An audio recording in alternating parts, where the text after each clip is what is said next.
एक के बाद में एक बहुत सारे एसएमई आईपीओज आ रहे हैं और अभी एक नया आईपीओ की इन्फॉर्मेशन आई है जो कि है 12 जून से 15 जून के बीच में खुला हुआ रहेगा। कंपनी का नाम है बाइजोटिक कमर्शियल लिमिटेड। ये काम क्या करती है, ये रेडीमेड कपड़े बनाती है और अपना ब्रांड जैसे अर्बन यूनाइटेड नाम है इनकी ब्रांड का, वो ब्रांड के नाम से ये कपड़े बेचती है आगे। ये ऑफलाइन और ऑनलाइन दोनों तरीकों से अपने कपड़े बेचती है। ऑनलाइन का मतलब हो गया कि आप अपने घर बैठे बैठे ऑर्डर कर सकते हैं। ऑफलाइन मतलब आपको स्टोर पर जाके कपड़े जिस हिसाब से आपको पसंद आते हैं उस तरीके से आप ऑर्डर लेके आ सकते हैं पेमेंट करके। अब दूसरी बात है, या अगर आप आईपीओ लेके आ रही है तो किस भाव पर लेके आ रही है, तो ये 175 रुपये का एक शेयर मांग कर रही है और 800 का एक लोट आईपीओ के अंदर अप्लाई करने के लिए आपको। तो आपको टोटल एक आईपीओ की फाइल लगाने के लिए 1,40,000 रुपये की टोटल जरूरत पड़ेगी इसके अंदर। दूसरा, अगर कंपनी आईपीओ लेके भी आ रही है तो कितने रुपए जुटाना चाह रही है आईपीओ से, तो ये 42 करोड़ रुपए जुटाना चाह रही है आईपीओ के अंदर, जिसके अंदर ये 24,12,000 शेयर्स टोटल मार्केट में देगी। अब ये जो जितने भी शेयर्स जो मार्केट में कंपनी दे रही है ये सारे के सारे कंपनी के पास में जाने वाले हैं। कोई भी मतलब दूसरे जो पहले के जो शेयर होल्डर्स होते हैं उनके पास नहीं जाने वाले हैं, कंपनी के पास जा रहे हैं। तो ये किस काम में कंपनी लेने वाली है इन पैसों को, तो यहाँ पर कंपनी इन चीज़ों को और जो रिटेल स्टोर्स होते हैं, जो ऑफलाइन रिटेल स्टोर्स होते हैं, उनको ओपन करने की कोशिश कर रही है कंपनी आगे। और जो लोन पहले से कंपनी के ऊपर लाइबिलिटी जो चल रही है उसको चुकाने की कोशिश करेगी और छोटे मोटे और काम जो पब्लिक एक्सपेंसेस बाकी हैं उनको चुकाने की कोशिश करेगी। अब अगर यहाँ पर और चीज़ें ध्यान में देते हैं तो कंपनी कितना कमा रही है, तो 2020 मार्च को अगर रिजल्ट जो कंपनी जारी किया था उसमें 11 करोड़ के टोटल कंपनी के पास में एसेट्स थे। उसके ऊपर कंपनी 16 लाख रुपए कमा रही थी जो बहुत ही बेकार है। 18 करोड़ का बाद में एसेट्स इंक्रीज हो गए तो कंपनी के जो खुद का है अमाउंट वो ज़्यादा इंक्रीज नहीं हुआ, मतलब खुद ने कंपनी ने कमाई नहीं की है, बट यहाँ पर कंपनी ने लोन लेके और एसेट्स जनरेट कर लिए। तो टोटल 18 करोड़ के एसेट हो गए, वहाँ पर कंपनी ने 34 लाख की जो है कमाई की टोटल ओवरऑल, बट 16 करोड़ का माल बेचा। ठीक है, बट जो नेट कमाई है वो बहुत कम हुई क्योंकि कंपनी को अगर उधारी पे माल है तो इंटरेस्ट भी पे करना पड़ेगा और हो सकता है कि वहाँ पर कंपनी मार्जिन भी अपना जो ब्रांड का नाम है ज़्यादा ज़्यादा फैलाने के लिए मार्जिन भी कंपनी बहुत कम रख रही है ताकि बाद में बेनिफिट इस चीज़ का ले सके।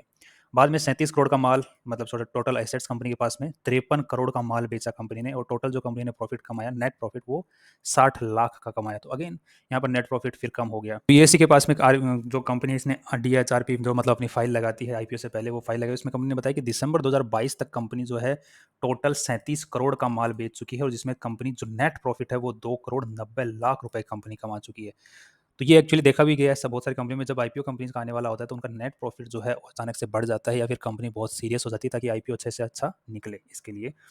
तो यहाँ पर कंपनी ने रिसेंटली जो सबसे रिसेंट डेटा है वो 2 करोड़ 90 लाख रुपए कमाए हैं कंपनी ने 37 करोड़ की सेल के ऊपर, जो कि काफ़ी अच्छा इंप्रूवमेंट है, काफ़ी अच्छा इंप्रूवमेंट है। इतना अच्छा नहीं बोल सकते क्योंकि यहाँ पर company total on and average कितना परसेंट कमा रही है, 7 से 8% नेट इनकम कमा रही है। तो यहाँ पे पर शेयर इनकम कितनी आ गई, 5 रुपये पर शेयर कंपनी कमाई कर रही है रिसेंट डेटा के अकॉर्डिंग।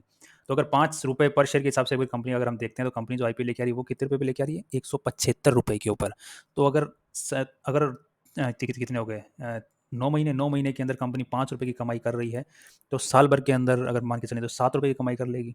तो 7 रुपीज़ के ऊपर 175 आईपीओ, जो पी रेशियो जो हो जाएगा वो तकरीबन 20 का हो जाएगा। 20 का पी रेशियो इतना अच्छा नहीं माना जाता है।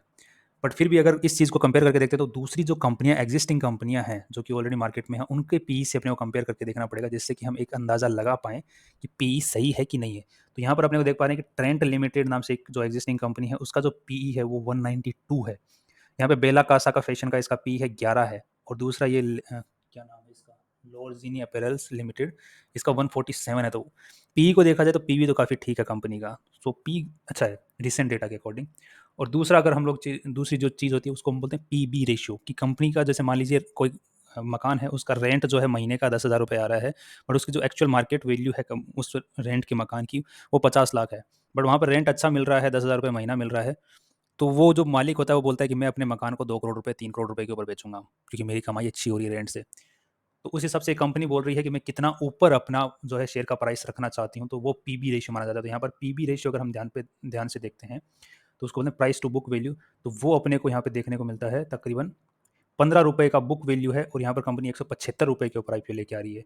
सो अगर यहाँ से हम अंदाज़ा लगाते हैं तो तकरीबन हो गया 11 से 12 का पीबी रेशियो। तो पीबी रेशियो जैसे हम इनके जो दूसरे पीयर ग्रुप में जो कंपनी है उनका देखते हैं यहाँ पर, तो यहाँ पर जो ट्रेंट लिमिटेड है इसका जो पीबी रेशियो आ रहा है वो आ रहा है 2 रुपीज़, मतलब 2 से भी कम में आ रहा है। जो दूसरी है बेला कासा, इसका जो पीबी रेशियो आ रहा है वो आ रहा है अगेन 2 के आसपास में आ रहा है अगेन। और ये लॉर्जिनी का अपैरल्स का है, इसका जो आ रहा है पीबी रेशियो वो आ रहा है 6 के आसपास में। सो पीबी रेशियो जो कंपनी का है वो बहुत ही ज़्यादा हाई है। सो यहाँ पर अपने को एक नेगेटिव पॉइंट कंपनी के अंदर देखने को मिल जाता है, वो है कि कंपनी जो अपना वैल्यूएशन लेके आ रही है आज के दिन, वो बहुत ही ज़्यादा हाई लेके आ रही है। तो अब कंपनी का अगर हम लोग चेक करते हैं कि कंपनी का जो लीड मैनेजर है, जैसे इंटरेक्टिव फाइनेंशियल जो सर्विसेज लिमिटेड है, ये लीड मैनेजर पहले जितने भी आईपीओ लेके आए उनकी परफॉर्मेंसेस कैसी रही हैं। तो हम लोग देख पा रहे हैं कि जो भी ये आईपीओ लेके आए हैं उनकी जो परफॉर्मेंसेज रही हैं वो या तो नेगेटिव में रही हैं बहुत ही ज़्यादा, या फिर ऑन एन एवरेज जहाँ पर कंपनी का आईपीओ प्राइस रहा है वहीं पर खुला है। तो यहाँ से अपने को ये समझ में आ गया कंपनी का कि कंपनी का पी रेशियो है वो सुधर सकता है, क्योंकि कंपनी इंप्रूवमेंट दिखा रही है। पीबी रेशियो जो वैल्यूएशन आज का जो भाव है उसके अकॉर्डिंग कंपनी बहुत ज़्यादा ऊपर लेके आ रही है, मतलब भाव बहुत ज़्यादा लगा रही है। मतलब 25 रुपये के साबुन के जो भाव हैं 200 रुपये लगा रही है।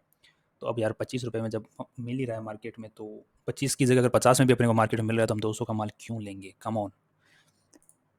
So that's the final advice यही रहेगी कि इस कंपनी के अंदर हमको आईपीओ के अंदर अप्लाई करना ठीक नहीं लग रहा है।